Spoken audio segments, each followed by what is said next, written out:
Hello everyone. आज मैं class 10th की फिजिक्स की मोस्ट इम्पॉर्टेंट क्वेश्चन 2025 में जो बच्चे एग्जाम दे रहे हैं उसके लिए लघुत्तर ये क्वेश्चन मतलब लॉन्ग क्वेश्चन लेकर के आई हूँ। ये क्वेश्चन इतना इम्पोर्टेंट है कि आप इसे छोड़ नहीं सकते हैं। ये बहुत इम्पोर्टेंट है, आप सब बच्चे इसे करके ही जाइएगा। इससे क्वेश्चन हमें मतलब पूरी संभावना है कि इसे क्वेश्चन लड़ेगा ही लड़ेगा। और ये बहुत इंपॉर्टेंट क्वेश्चन है, एग्जाम में आपके ना जाने कितना बार सवाल पूछा है और आगे पूछने की भी संभावना है।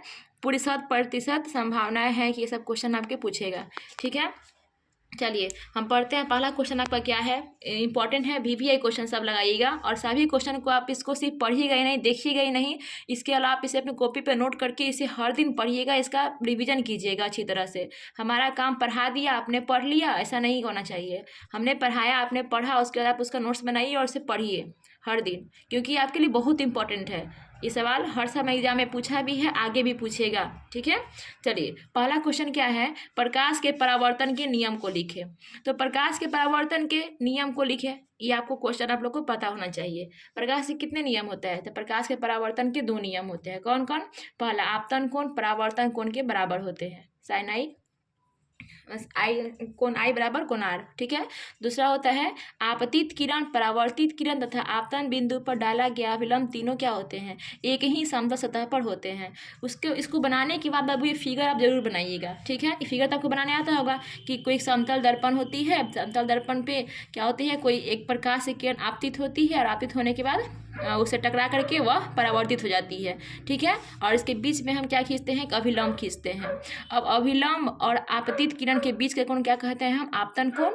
और फिर आपतन, अभिलंब और परावर्तित किरण के बीच के कोण क्या बोलते हैं हम, परावर्तन कोण। ये सब बातें आपको पता होनी चाहिए।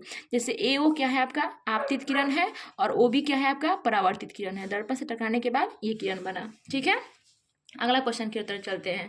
दूसरा क्वेश्चन, इस सब जितना क्वेश्चन मैं आज कराने जा रही हूँ सभी क्वेश्चन आपके एग्जाम के लिए काफ़ी इंपॉर्टेंट है, इसीलिए आई होप कि आप इस चीज़ को इग्नोर नहीं कीजिएगा, बहुत अच्छे से पढ़िएगा और आप पढ़ भी चुके होंगे। ठीक है, तो देखिए अगला क्वेश्चन है, गोलीय दर्पण क्या है, यह कितने प्रकार के होते हैं। तो किसे कहते हैं गोलीय दर्पण? गोलीय दर्पण उस दर्पण को कहते हैं जिसकी परावर्तक सतह किसी खोखले गोले का एक भाग होता है। गोलीय दर्पण, अब ये बात समझ में आ गई, गोलीय दर्पण किसे कहते हैं? गोलीय दर्पण उस दर्पण को कहते हैं जिसकी जो परावर्तक सतहें होती हैं वो क्या होती है, किसी खोखले गोले का भाग होता है, उसे हम क्या कहते हैं, गोलीय दर्पण कहते हैं। अब आते हैं कि गोलीय, यह पूछ रहा है क्वेश्चन, गोलीय दर्पण कितने प्रकार के होते हैं। तो गोलीय दर्पण 2 प्रकार के होते हैं, पहला होता है अवतल, दूसरा होता है उत्तल।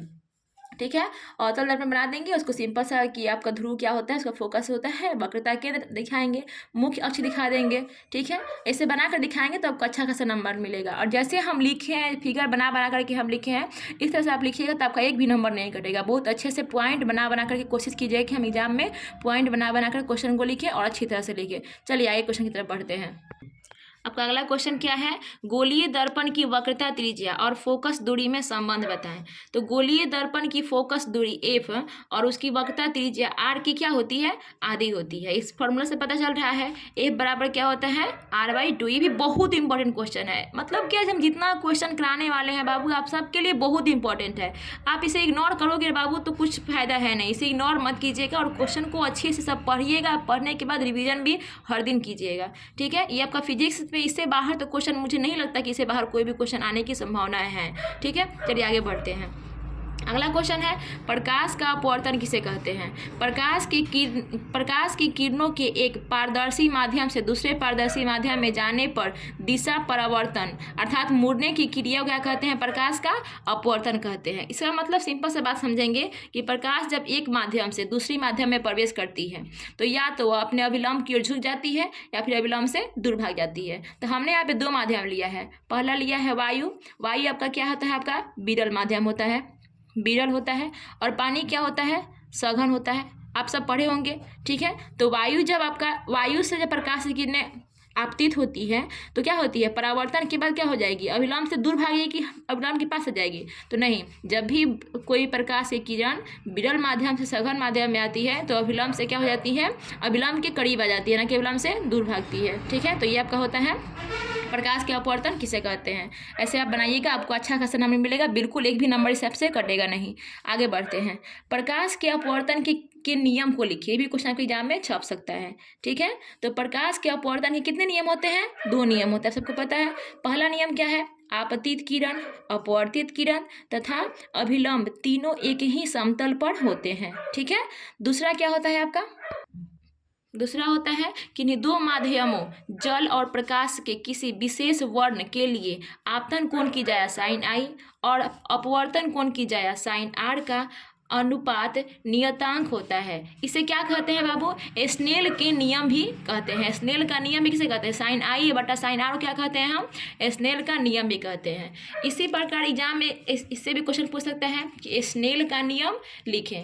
पूछा हुआ है बहुत बार, अब पूछ भी सकता है, ठीक है। ये ना जाने 6-7 बार क्वेश्चन आपके एग्जाम में पूछा हुआ है और आगे भी पूछने की संभावनाएं बन सकती है। स्नेल का नियम लिखने के लिए कहेगा तो कैसे लिखेंगे आप? यदि आपतन कोण आई तथा अपवर्तन कोण आर हो तो प्रकाश के अपवर्तन के द्वितीय नियम से क्या हो सकता है बाबू? प्रकाश के प्रथम नियम से नहीं, अपवर्तन के, प्रकाश के अपवर्तन के द्वितीय नियम से होता है स्नेल का नियम। क्या होता है? साइन आई बटा साइन आर बराबर क्या होता है? एक नियतांक होता है। इसमें कोई डाउट आप लोग को नहीं होना चाहिए, बहुत इंपॉर्टेंट क्वेश्चन है। आगे बढ़ते हैं। अपवर्तनांक किसे कहते हैं? ये भी क्वेश्चन आप कितना बार क्लास में पढ़े होंगे, बुक में पढ़े होंगे, हर जगह पढ़े होंगे, और ये भी आपके लिए क्या होते हैं, क्या क्वेश्चन है? VVI है, वेरी वेरी इंपॉर्टेंट क्वेश्चन है, ठीक है। तो इसमें क्या है? निर्वात में प्रकाश की चाल तथा किसी खास माध्यम में प्रकाश की चाल के अनुपात को उस माध्यम का अपवर्तनांक कहते हैं। अपवर्तनांक बराबर लिख देंगे हम शून्य में प्रकाश की चाल, या फिर लिखेंगे निर्वात में प्रकाश की चाल बटा किसी माध्यम में प्रकाश की चाल, ठीक है। तो ये बात आप जानते हैं। इस पर आपको न्यूमेरिकल बहुत छापते हैं एग्जाम में, न्यूमेरिकल भी छापते हैं और आपको क्वेश्चन लिखने के लिए आ सकता है कि अपवर्तनांक किसे कहते हैं। आगे बढ़ते हैं। लेंस क्या है? देखिए इसके अलावा ना पहले सबसे समझ लीजिए, इसके अलावा आपको मैं 2 चीज़ और बताई हूँ। F बराबर R/2 को सिद्ध करें। ये बहुत इंपॉर्टेंट क्वेश्चन है, आपके एग्जाम में पूरी संभावनाएं हैं कि अब की बार F बराबर R/2 आए, और नहीं तो 1/F बराबर 1/F बराबर क्या हो जाता है? 1/V plus 1/U। यहाँ पे मैं लिखती हूँ, यहाँ पे ध्यान दीजिएगा एक बार।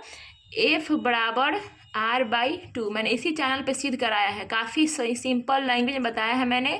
आप आई होप कि आप इस वीडियो को अच्छी तरह से देख रहे हैं। इसको आप रिवाइज करते रहिए, रिवाइज करना छोड़िएगा तो आप इस क्वेश्चन को नहीं बनाइए। अकेला 6 नंबर का आता है, या तो ये आएगा आपके एग्जाम में, नहीं तो 1/F बराबर क्या होता है? 1/V plus 1/U। ये क्वेश्चन भी दर्पण से आपके आने की संभावना है। मैंने यहाँ तक जो भी क्वेश्चन बताई, यहाँ तक हमने जो भी क्वेश्चन बताई, इसके अलावा वो दोनों क्वेश्चन भी आपको आने की संभावना है। कितने नंबर में आएगा बाबू? आपका 6 नंबर में आएगा। इसीलिए इस चीज़ को आप लोग भूलिए नहीं, मैंने इसी चैनल पे हमने दोनों चीज़ को सिद्ध करके डाला हुआ है। आई होप कि आप इसे बड़ी अच्छे से देखिएगा और अपने दिमाग में बैठाइएगा। ये नहीं कि देख करके छोड़ दिए और उसको रिवाइज हम नहीं कर रहे। रिवाइज नहीं करोगे तो फिर वहाँ पर आप कुछ नहीं कर पाओगे, क्योंकि एक तो आपके एग्जाम का प्रेशर रहता है, ऊपर से आप रिवाइज नहीं करोगे तो आप जाकर कुछ भी लिख नहीं पाओगे। चलिए हम अगला क्वेश्चन की तरफ बढ़ते हैं। अगला क्वेश्चन क्या है? लेंस क्या है? ये कितने प्रकार के होते हैं? तो क्या है लेंस? लेंस पारदर्शक पदार्थ का वह टुकड़ा है जो 2 निश्चित ज्यामितीय सतहों से घिरा होता है। लेंस मुख्यतः कितने प्रकार के होते हैं? पूछा है ना कि कितने प्रकार के होते हैं, तो लेंस मुख्यतः 2 प्रकार के होते हैं। चलिए देखते हैं कौन कौन होते हैं। पहला लेंस होता है आपका उत्तल लेंस, दूसरा होता है अवतल लेंस, ठीक है। ज़्यादा नहीं लिखेंगे, ये नहीं कि हाँ पूछ रहा है आंसर कुछ देंगे, ऐसा कभी ऐसा दीजिएगा ना तो आपको नंबर ही नहीं देगा। 2 नंबर का क्वेश्चन होगा, आपको 1 ही नंबर देगा, या फिर कुछ उससे कम ही नंबर देगा, उससे ज़्यादा नंबर नहीं देगा। इसीलिए जो पूछ रहा है, जितना पूछ रहा है उतना ही लिखेंगे, उससे ज़्यादा कुछ हम नहीं लिखेंगे, ठीक है ना। ये नहीं है कि हाँ कुछ चीज़ हमको पूरा आता है तो पूरा भर दिया है, कुछ कोई आता ही नहीं है तो उसको छोड़ कर चले आए, ऐसा नहीं करेंगे। हमको जो पूछा है एग्जाम में, डिफिनेशन पूछा तो डिफिनेशन ही देंगे, प्रकार पूछा तो इसी प्रकार ही देंगे, ठीक है। इससे ज़्यादा कुछ हम ओवर नहीं करेंगे। अगला क्वेश्चन है, इसी प्रकार अगला क्वेश्चन आ सकता है कि उत्तल लेंस और अवतल लेंस में अंतर बताए। बहुत इंपॉर्टेंट क्वेश्चन है, ये भी क्या है आपके एग्जाम के लिए बहुत इंपॉर्टेंट क्वेश्चन है। उत्तल लेंस क्या होता है, अवतल लेंस क्या होता है? देखिए यह लेंस किनारे की अपेक्षा बीच में क्या होती है? मोटी होती है, ये आपको परिभाषा से पता है। अवतल लेंस क्या होता है? यह किनारों की अपेक्षा बीच में पतला होता है, ठीक है, ये बात आपको पता है। दूसरा उत्तल लेंस को क्या बोलते हैं? हम अभिसारी लेंस कहते हैं, क्योंकि सभी प्रकाश से आने वाले सभी समानांतर किरणों को किसी एक बिंदु पर क्या कर देती है? फोकस कर देती है। अगला होता है, इसे क्या कहते हैं? इसे अपसारी लेंस कहते हैं, ठीक है। अब आते हैं आगे हम उत्तल लेंस। इसका उपयोग दूर दृष्टि दोष में किया जाता है, ठीक है। अवतल लेंस, इसका उपयोग निकट दृष्टि दोष में किया जाता है। फिर आते हैं उत्तल लेंस में, यह किसी वस्तु का काल्पनिक एवं वास्तविक दोनों प्रतिबिंब बनाता है। आप सबको पता है बाबू, जिस प्रकार अवतल दर्पण होता है ना, उसी प्रकार उत्तल लेंस होता है। ठीक है, अब यहाँ पे आते हैं अवतल लेंस। अवतल लेंस में क्या होता है, यह किसी वस्तु का केवल आभासी यानी काल्पनिक प्रतिबिंब ही बनाता है। ठीक है, ये आपका हुआ उत्तल लेंस और अवतल लेंस में अंतर। अगला क्वेश्चन की तरफ बढ़ते हैं। देखिए, ये भी क्वेश्चन बहुत बार पूछा गया है आपके एग्जाम में और आगे भी पूछ सकता है, इसीलिए आप इसमें से कोई क्वेश्चन को इग्नोर नहीं करोगे बाबू। ठीक है, अब आगे बढ़ते हैं। स्पष्ट दर्शन की न्यूनतम दूरी किसे कहते हैं? तो क्या लिखिएगा, जिस न्यूनतम दूरी तक मानव नेत्र वस्तु को साफ साफ देख सकता है उसे स्पष्ट दर्शन की न्यूनतम दूरी कहते हैं। स्वास्थ्य आँखों के लिए यह दूरी कितना होती है? 25 सेंटीमीटर तक होती है। इसका मतलब क्या होता है बाबू, कि अगर एक स्वस्थ मनुष्य कोई भी है, अगर उसकी आंखें अच्छी हैं तो वह 25 सेंटीमीटर तक की वस्तु कोई रखी हुई, 25 सेंटीमीटर की दूरी पर कोई वस्तु रखी गई है तो उसे एकदम स्पष्ट साफ साफ देख सकता है। मतलब उससे नज़दीक और उससे दूर की वस्तु को स्पष्ट रूप से नहीं देख सकता है। ठीक है, चलिए आगे बढ़ते हैं। अगला क्वेश्चन की तरफ मूव करते हैं। मानव नेत्र की एक सामंजन क्षमता से आप क्या समझते हैं? क्वेश्चन है कि मानव नेत्र जिस गुण के कारण अपनी फोकस दूरी बदलकर निकट और दूर की वस्तु को साफ साफ देख सकता है, उस गुण को मानव नेत्र की सामंजन क्षमता कहते हैं। आई होप कि आप इस चीज़ को भी लिख दोगे अच्छी तरह से। और यहाँ ये भी आपके लिए सब क्या है क्वेश्चन, बहुत इंपॉर्टेंट क्वेश्चन है। अगला क्वेश्चन क्या पूछ सकता है, दृष्टि दोष क्या है, यह कितने प्रकार के होते हैं? तो इसका आंसर क्या होगा आपके लिए बाबू, कई कारणों से नेत्र बहुत दूर स्थित या निकट स्थित वस्तुओं का स्पष्ट प्रतिबिंब रेटिना पर बनाने की क्षमता को खो देता है। ठीक है, ऐसी कमी को हम दृष्टि दोष कहते हैं। फिर पूछा है यह कितने प्रकार के होते हैं? तो यह 3 प्रकार के होते हैं। पहला निकट दृष्टि दोष, दूसरा दूर दृष्टि दोष, तीसरा जरा दृष्टि दोष। ठीक है, आगे बढ़ते हैं। अगला क्वेश्चन है बाबू, जिस तरह आपका पूछा निकट दृष्टि दोष क्या है, इसके कारण एवं निवारण को लेकर बहुत इंपॉर्टेंट क्वेश्चन है बाबू।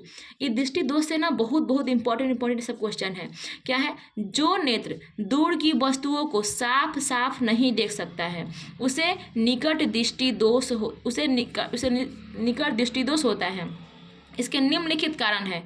पहला कारण क्या है बाबू, नेत्र लेंस का मोटा हो जाना। दूसरा कारण क्या है, नेत्र लेंस की फोकस दूरी कम हो जाना। तीसरा कारण क्या है, नेत्र गोलक का लंबा हो जाना। आगे देखते हैं अगला कारण क्या हो सकता है।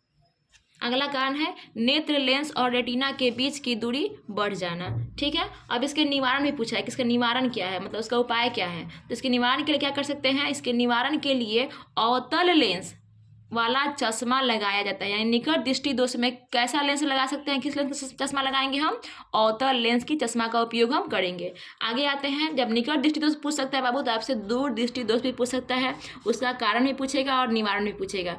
तो जो नेत्र मतलब क्वेश्चन पूछेगा कि दूर दृष्टि दोष किसे कहते हैं, इसके कारण एवं निवारण को लिखे। जो नेत्र निकट की वस्तुओं को साफ साफ नहीं देख सकता है उसमें दूर दृष्टि दोष होता है। इसके भी निम्नलिखित कारण है, नेत्र गोलक का छोटा हो जाना। दूसरा कारण है नेत्र लेंस और रेटिना के बीच की दूरी कम हो जाना। इसके अलावा बहुत सारे कारण हैं। ठीक है, अब इसके निवारण में क्या करेंगे हम, आपको याद है कि निकट दृष्टि दोष के निवारण के लिए हमने अवतल लेंस का प्रयोग किया था, अवतल लेंस वाले चश्मे का उपयोग किया था। लेकिन दूर दृष्टि दोष में हम कैसा लेंस चश्मे का उपयोग करेंगे, हम उत्तल लेंस वाले चश्मे का उपयोग करेंगे। ठीक है, इसका निवारण है आपका उत्तल लेंस वाला चश्मा लगाया जाता है। चलिए आगे क्वेश्चन की तरफ मूव करते हैं। सुनिए, अभी नेत्र में हम पढ़ रहे हैं बाबू, तो नेत्र से आपके एक क्वेश्चन और इंपॉर्टेंट पूछता है बाबू कि कभी अभी एग्जाम में पूछ देता है कि नेत्र का संचित्र वर्णन करें, यानी कि नेत्र का फिगर बनाएंगे अच्छी तरह से और उसके बारे में पूरी तरह से वर्णन करेंगे बाबू। तो आप एक काम कीजिएगा, नेत्र का फिगर को घर पे अच्छी तरह से आप रोज एक बार नेत्र को बनाइएगा और उसमें क्या क्या चीज़ें होती है, उसके क्या क्या मतलब पार्ट्स होते हैं नेत्र में क्या क्या पार्ट्स होते हैं, उस पार्ट्स को हर दिन अपने कॉपी पे रफ पेज में बना करके उसका प्रैक्टिस कीजिएगा। वो भी किस क्वेश्चन आपके एग्जाम के लिए बहुत इंपॉर्टेंट होता है कि नेत्र का संचित्र वर्णन करें, यानी कि चित्र बना करके उसका वर्णन करें। दीर्घ उत्तरीय में पूछता है और इसे आप अच्छे तरह से प्रैक्टिस कर लीजिएगा। ये भी क्वेश्चन आपके एग्जाम के लिए क्या है, बहुत इंपॉर्टेंट है। आगे बढ़ते हैं हम। विद्युत धारा किसे कहते हैं? किसी चालक से होकर आवेशधारी कणों के प्रवाह को विद्युत धारा कहते हैं। यानी क्या, सिंपल सा मतलब है, आवेश के प्रवाह की दर क्या कहते हैं हम? विद्युत धारा कहते हैं। दूसरा कहेंगे, इसमें क्या लिख देंगे, एक और पॉइंट, इसका SI मात्रा क्या होता है बाबू? एम्पियर होता है। विद्युत का SI मात्रा क्या होता है? एम्पियर होता है। सिंपल सा हो गया। चलिए अगला क्वेश्चन क्या है, विभव किसे कहते हैं? ये भी बहुत इंपॉर्टेंट क्वेश्चन है, बहुत बार एग्जाम में पूछा है, आगे भी पूछेगा। किसी बिंदु पर विद्युत विभव कार्य का वह परिमाण है जो प्रति इकाई आवेश को अनंत से विद्युत क्षेत्र के उस बिंदु तक लाने में किया जाता है। उसका SI मात्रा क्या होता है बाबू? वोल्ट होता है। इसका SI मात्रा क्या होता है? वोल्ट होता है। अगला क्वेश्चन की तरफ बढ़ते हैं। विभवांतर किसे कहते हैं? जहाँ विभव पूछेगा वहाँ विभवांतर तो पूछेगा ही पूछेगा। हो सकता है विभव अब की बार पूछा है तो अगला बार क्या हो सकता है, आपसे विभवांतर पूछ दे। अब की बार मतलब हो सकता है कि फर्स्ट सिटिंग में विभव पूछा है तो सेकंड सिटिंग में क्या पूछ दे, आपका विभवांतर पूछ दे। इसलिए कोई क्वेश्चन को आप इग्नोर करके नहीं जाइएगा, ठीक है? क्योंकि आपका एक सिटिंग में, फर्स्ट किसी सिटिंग में आपका 16 नंबर का क्वेश्चन बनता है फिजिक्स से। फिजिक्स से आपका लघु तरीय और दीर्घ तरीय मिलाकर कितना नंबर का बनता है क्वेश्चन? आपका 16 नंबर का। इसीलिए 8 नंबर का, मतलब 8 नंबर का एक सिटिंग में बनता है और दूसरी सिटिंग में भी 8 नंबर क्वेश्चन बनता है। आपसे 8 नंबर का यहाँ से क्वेश्चन तो इसमें से छपेंगे, इससे तो बाहर हमको नहीं लगता है कहीं से भी छपेंगे, इसमें से ही छपेंगे बाबू। इसीलिए आप इस चीज़ को इग्नोर मत कीजिएगा। अगला क्वेश्चन है, विभवांतर किसे कहते हैं? किन्हीं दो बिंदुओं के बीच विभवांतर की माप उस कार्य से होती है प्रति इकाई आवेश को एक बिंदु से दूसरे बिंदु तक ले जाने में किया जाता है। इसका SI मात्रक वोल्ट होता है। इसका SI मात्रक क्या होता है बाबू? वोल्ट होता है। चलिए अगला क्वेश्चन की तरफ हम बढ़ते हैं। एमीटर किसे कहते हैं? जिस यंत्र द्वारा किसी विद्युत परिपथ की धारा मापी जाती है उसे एमीटर कहा जाता है। मतलब जिस यंत्र द्वारा किसी भी विद्युत परिपथ की धारा को मापी जाती है उसे एमीटर कहा जाता है। इसे विद्युत परिपथ में किस क्रम में जोड़ते हैं बाबू? श्रेणी क्रम में जोड़ा जाता है। एमीटर को किस क्रम में जोड़ते हैं हम? श्रेणी क्रम में जोड़ा जाता है। अगला पूछेगा, जब एमीटर पूछेगा बाबू तो वोल्ट मीटर भी पूछता है। पहला सिटिंग में आपका एमीटर पूछे, दूसरी सिटिंग में वोल्ट मीटर पूछेगा ही पूछेगा, ठीक है? इसीलिए इसको अच्छे से कर लीजिएगा। वोल्ट मीटर किसे कहते हैं? जिस यंत्र द्वारा किसी विद्युत परिपथ के किन्हीं दो बिंदुओं के बीच विभवांतर को मापा जाता है उसे वोल्ट मीटर कहा जाता है। इसे विद्युत परिपथ में समानांतर क्रम में जोड़ा जाता है। देखिए बाबू, एमीटर को श्रेणी क्रम में जोड़ा जाता है। श्रेणी क्रम पता है ना कि R बराबर क्या होता है? R1 plus R2 plus dash RN होता है, ये को पता है। और समानांतर क्रम क्या होता है? 1/R बराबर क्या होता है? 1/R1 plus 1/R2 plus 1/R3। तो ये आपको बात पता होनी चाहिए कि वोल्ट मीटर को हम समानांतर क्रम में जोड़ते हैं और ए मीटर को हम श्रेणी क्रम में जोड़ते हैं। ये सब बातें आपको पता होनी चाहिए, पहले से आप पढ़े होंगे, आपको ये बात पता होगी, ठीक है? आगे बढ़ते हैं। अगला क्वेश्चन इधर बढ़ते हैं। प्रतिरोध किसे कहते हैं? किसी पदार्थ का वह गुण जो उनसे होकर धारा का क्या होता है? विरोध करती है, उसे उस पदार्थ का विद्युत प्रतिरोध या प्रतिरोध कहते हैं। सिंपल सा बात है कि जब किसी किसी चालक में बह रहे धारा का जो चीज़ विरोध करती है उसे क्या कहते हैं हम? प्रतिरोध कहते हैं। इसका SI मात्रा क्या होता है बाबू? ओम होता है। ये आपका पहला क्वेश्चन पूछते हैं कि प्रतिरोध किसे कहते हैं। दूसरा क्वेश्चन आपसे ये भी पूछ सकता है कि किसी चालक का प्रतिरोध किन किन बातों पर निर्भर कर सकता है। दूसरा क्वेश्चन आपसे ये भी पूछ सकता है कि किसी चालक का जो प्रतिरोध है किन किन बातों पर निर्भर कर सकता है। तो चालक का प्रतिरोध है ना बाबू, और चालक की लंबाई पर, उस चालक की मोटाई पर, उसके ताप पर और उस पदार्थ पर। मतलब पदार्थ क्या है, कैसे है, मतलब होता है कि एक तांबा का होता है, एक चांदी का होता है, एक लोहा का होता है, एक आपका मतलब बहुत अलग अलग थी क्या होते हैं, धातु के पदार्थ बने होते हैं। तो पदार्थ के तार जो आपका चालक होता है, चालक के पदार्थ पर भी क्या होता है? आपका प्रतिरोध निर्भर करता है, ठीक है, आगे बढ़ता है दूसरा क्वेश्चन। ये भी बहुत इंपॉर्टेंट क्वेश्चन है आपका। ओम का नियम को लिखें, ओम का नियम लिखें। यदि किसी चालक के ताप में परिवर्तन न हो तो उसमें प्रवाहित विद्युत धारा यानी कि आई उसके सिरों के बीच आरोपित विभवांतर भी के समानुपाती होता है, यानी डायरेक्टली प्रोपोर्शनल होता है। यानी कि आई जो होता है डायरेक्टली प्रोपोर्शनल होता है भी के। अब देखिए आई आपका डायरेक्टली प्रोपोर्शनल का साइन हटता है तो कुछ ना कुछ कांस्टेंट नियतांक आता है, तो यहाँ पे क्या आएगा आपका आर आएगा। तो I is equal to R into V, मतलब भी इंटू आर होता है। तो आर बराबर क्या हो जाएगा आई बाई भी। ये चीज़ याद रखिएगा, इससे बहुत सारे न्यूमेरिकल आपके एग्जाम में बनते हैं। ठीक है, ये तो आपको पूछेगा ही पूछेगा, 2 नंबर में 3 नंबर में पूछेगा ही पूछेगा, लेकिन इससे आपको क्या बनेगा, आपका ऑब्जेक्टिव न्यूमेरिकल बनता है। इसलिए चीज़ को आप अच्छे से पढ़ के जाइएगा, इससे बहुत क्वेश्चन बनते हैं। आगे बढ़ते हैं। अगला क्वेश्चन है विद्युत शक्ति किसे कहते हैं। ये भी बहुत इंपॉर्टेंट क्वेश्चन है। किसी विद्युत परिपथ में विद्युत ऊर्जा के व्यय की दर को उस परिपथ की विद्युत शक्ति कहते हैं। किसी विद्युत परिपथ में विद्युत ऊर्जा के व्यय की दर को उस परिपथ की विद्युत शक्ति कहते हैं। शक्ति बराबर क्या होता है ऊर्जा बटा समय, यानी कि इसे शक्ति को W से दिखाया है, W बराबर J/S होता है। ठीक है, अब यहाँ पे देखिए, यहाँ पे हमने कुछ फार्मूले लिखे हैं। P बराबर V इंटू आई, ये फार्मूला भी आपने पढ़ा होगा बुक में। ठीक है, P बराबर आई स्क्वायर आर और P बराबर V स्क्वायर आर, और इसके अलावा आपने ये भी फार्मूला पढ़ा U बराबर आई स्क्वायर आर टी, ये फार्मूला भी आपने बुक में पढ़ा होगा। ये चारों फार्मूला जो है बाबू, इससे भी क्वेश्चन ऑब्जेक्टिव, बहुत सारे ऑब्जेक्टिव क्वेश्चन बनते हैं। हमने इसमें नहीं लिखा है इस फार्मूला को, ये फार्मूला आपको अलग से हमने बताया है कि इससे क्या होता है बाबू, बहुत सारे ऑब्जेक्टिव क्वेश्चन बनते हैं। इसीलिए बाबू आपको मैं बोल रही हूँ कि इस सारे फार्मूले को आप अच्छी तरह से रट करके जाइएगा। जो भी आपके टीचर पढ़ाए हैं उसे अच्छे से समझ के जाइएगा, पढ़ के जाइएगा, इस पर क्वेश्चन लगा करके जाइएगा, ताकि आपको एग्जाम में कोई दिक्कत ना आए। इसीलिए फार्मूला काफ़ी इंपॉर्टेंट है। P equal to V into I, P equal to I square R, P equal to V square R और U बराबर आई स्क्वायर आर टी। ठीक है, आगे बढ़ते हैं। अगला क्वेश्चन है आपका प्रतिरोधों का श्रेणी क्रम समूहन से आप क्या समझते हैं। मतलब इसमें पूछता है कि प्रतिरोधों का श्रेणी क्रम मतलब क्या होता है, उसमें कैसे जोड़ते हैं हम। तो श्रेणी क्रम में जुड़े हुए प्रतिरोधकों का समतुल्य प्रतिरोध उन प्रतिरोधकों के अलग अलग प्रतिरोधों के योग के बराबर होते हैं। क्या होते हैं, उसके योग के बराबर होते हैं। अभी बताया हमने श्रेणी क्रम में कैसे जोड़ते हैं किसी भी प्रतिरोध को। R बराबर जो होता है R1 plus R2 plus R3 plus R4, जितना भी R1 है R2 है R3 सबको क्या कर देंगे, साथ में जोड़ देंगे। जैसे हमने एग्जाम्पल में एक क्वेश्चन को लिया है कि 2 वस्तु है, एक का प्रतिरोध कितना है 5 ओम है और दूसरा का प्रतिरोध कितना है 6 ओम है।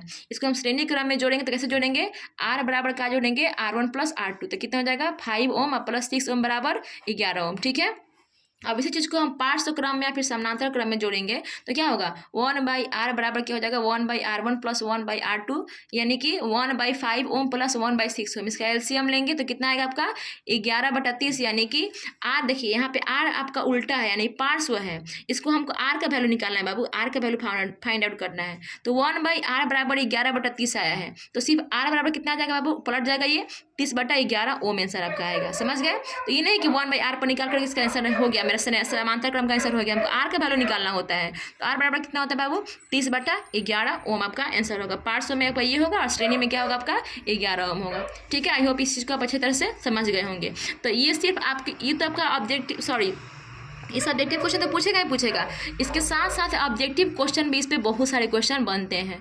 हम देखिए बाबू, आपको एक चीज़ नहीं बता रहे हैं कि सिर्फ लघु तरीके क्वेश्चन बनेगा, लघु तरीके के साथ साथ हम ये भी बता रहे हैं कि किस फार्मूला से क्वेश्चन आपको ऑब्जेक्टिव क्वेश्चन एग्जाम में छपते हैं और आपको इस चीज़ पर ध्यान देना है। ठीक है, अब इस चीज़ को आप ध्यान नहीं रखोगे तो क्या होगा, एग्जाम में क्वेश्चन आता क्वेश्चन भी आप छोड़ के क्या कर दोगे, चले आओगे, या फिर आता क्वेश्चन भी आप गलत करके आओगे। इसीलिए आप इस चीज़ को अच्छी तरह से समझ लीजिए, दिमाग में बैठा लीजिए कि मैं क्या बता रही हूँ, क्या समझा रही हूँ। ठीक है, आगे बढ़ते हैं। अगला क्वेश्चन की तरफ बढ़ते हैं। ये भी देखिए क्वेश्चन बहुत इंपॉर्टेंट है और बहुत बार एग्जाम में पूछा है, कम से कम 5 से 6 बार, 2 से 3 बार 4 बार एग्जाम में पूछा हुआ है। ये क्या है आपका विद्युत बल का संचित्र वर्णन कर।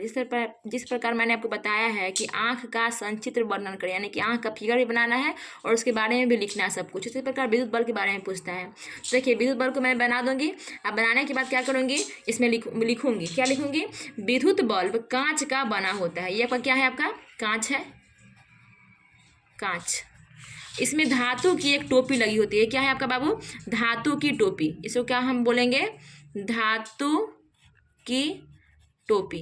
इसमें एक धातु की टोपी लगी होती है जिस पर दो स्पर्शक बटन होते हैं। ये दोनों क्या होते हैं बाबू आपका स्पर्शक बटन होते हैं, जिसकी सहायता से विद्युत धारा तंतु तक पहुंचती है। माने जो इसकी सहायता से हम इसमें जब हम तार को जोड़ेंगे बाबू तो आपका विद्युत धारा कहाँ तक पहुंचेगी? ये आपका तंतु है, इसको हम क्या बोलते हैं बाबू? तंतु या फिलामेंट। तंतु या फिर क्या बोलते हैं इसको हम? फिलामेंट। फिलामेंट बोलते हैं, ठीक है। तंतु तक पहुंचता है। इसमें टंगस्टन के पतले तार की एक छोटी सी ऐंठी हुई कुंडली होती है, ठीक है, जिससे तंतु या फिलामेंट कहते हैं। इसको क्या बोलते हैं हम? तंतु या फिलामेंट कहते हैं। विद्युत बल्ब में हवा की मात्रा निकालकर इसमें निष्क्रिय गैस भरी जाती है। इसमें जो गैस होती है ना बाबू, छोटी छोटी जो गैसें भरी होती है, कौन सी गैसें होती है? निष्क्रिय गैस। समझते हो क्या होता है? अक्रिय गैस। जैसे हीलियम हो गया, helium, neon, argon, krypton, xenon, नेरॉन होता है ना अक्रिय गैस। आपको पता होगा 7 अक्रिय गैस होता है। Helium, neon, argon, krypton, xenon, नेडॉन, एक और होता है, 6 ही शायद होता है। हाँ तो 6 होता है, आप जितना भी होता है। तो अक्रिय गैस बड़े होते हैं। इसमें कौन कौन से अक्रिय गैस बड़े होते हैं? आपका आर्गन और नाइट्रोजन, ठीक है। 2 गैस अक्रिय गैस भरे होते हैं। अब यहाँ पे एक भी सवाल पूछता है ना कभी कभार कि बाबू कि अक्रिय गैस से क्यों भरे होते हैं? क्योंकि अगर इसमें इसके अलावा कोई और गैस भरेंगे, जैसे O2 भर देंगे ना, तो आपके फिलामेंट क्या हो जाएंगे? गल जाएंगे, और गल जाने के बाद इसमें क्षरण आ जाएंगी और क्षतिग्रस्त हो जाएगा ये, ठीक है। इसलिए इसमें हम कैसा गैस भरते हैं? हम आर्गन या फिर नाइट्रोजन गैस भरते हैं। अगला क्वेश्चन की तरफ बढ़ते हैं। अगला क्वेश्चन क्या है? विद्युत फ्यूज क्या है? तो विद्युत फ्यूज एक ऐसी युक्ति होती है जो विद्युत परिपथ में जुड़े उपकरणों को नष्ट होने से बचाता है। यह उच्च प्रतिरोध एवं कम गलनांक वाले तार का बना होता है। जब कभी विद्युत परिपथ में अचानक धारा का मान बढ़ जाता है, आगे देखते हैं इसके बाद क्या है।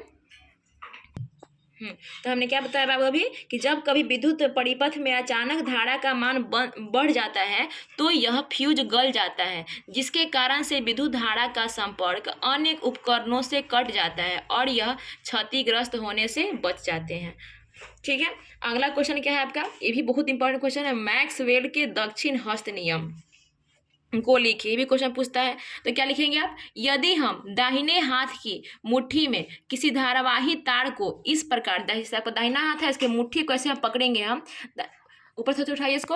अगर हम किसी मान चलिए आपका धारावाही तार है आपका, और तार में मुट्ठी को इस प्रकार हम पकड़ेंगे कि बाबू ये जो तार का अंगूठा जो है आपका, अंगूठा किसको संकेत करेगा? जबकि अंगूठा है विद्युत धारा की दिशा को दर्शाता है, और ये जो मुड़ी हुई अंगुलियां है आपको जो दिख रही है, जो सामने मुड़ी हुई सारी अंगुलियां हैं, ये आपकी चुंबकीय क्षेत्र की दिशा को बतलाती है। अंगूठा जो है आपका धारा की दिशा को बताएगी, और जो मुड़ी हुई अंगुलियां क्या दिखाएगी? आपकी चुंबकीय क्षेत्र की दिशा को बताएगी। ये अब क्या होता है? मैक्सवेल के दक्षिण हस्त नियम होते हैं, ठीक है। अगला क्वेश्चन क्या आपका आएगा? फ्लेमिंग के वाम हस्त नियम। क्या आएंगे? फ्लेमिंग के वाम हस्त नियम। ये भी बहुत इंपॉर्टेंट क्वेश्चन है, ये भी, ठीक है। अब क्या है इसमें? जब हम अपने बाएं हाथ की 3 अंगुलियां, अंगूठा, तर्जनी, मध्यमा, अब मतलब आपके बाएं हाथ है, अब बाएं हाथ की 3 अंगुलियां को ऐसे करेंगे हम।